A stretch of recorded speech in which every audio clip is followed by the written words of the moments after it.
Hello guys! What's up, what's up? I'm back for today's video guys. Nandito pala kami sa paradahan ng tricycle at dahil yan guys, kami ay pupunta ngayon sa playground sa Taguig sa Taguig Park. Yan, Eco Park ba yun? Kaya yan guys, papunta pala kami ngayon kasi yung dalawa kong junakis nagyaya.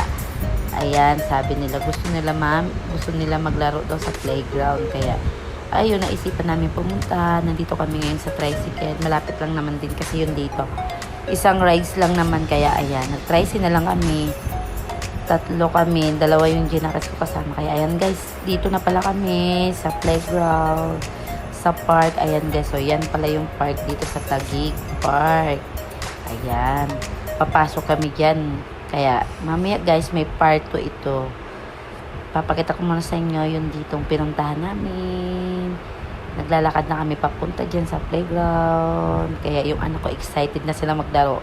Ayan guys, silipin nyo yung loob niyan. Ayan o, ang dami naglalaro. Mga bata, nakasama mga magulang. Ate, kuya, sinasamahan yung mga bata. Ayan o.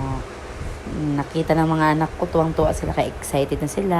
Tingnan nyo, excited na yung mga anak ko. Ayan o, yay. May baon pala kami dalang foods guys, kaya ayan, ready kami. Syempre pupunta kami dito sa playground, dapat may pagkain kasi pagod sila yan mamaya for sure pag naglaro na sila. Ayan, papakita ko muna sa inyo ang loob ng playground dito sa Taguig. Ayan o, yan ang playground sa loob. Hindi ko pa salapin na laro. Sabi ko, video muna ako guys. Video muna ako, mga anak ko. Ay, ayan guys, tingnan nyo, diba? Ang cute-cute. Nakailang beses na kami punta. Kaya, flex ko lang ulit ito. Yun lamang guys, may part 2 to mamaya. Pag naglaro na sila, papakita ko sa inyo yung mga laro nila. Yun lamang guys. Thank you for watching. Don't forget to follow, react, and comment. Yun lamang po. Thank you for watching.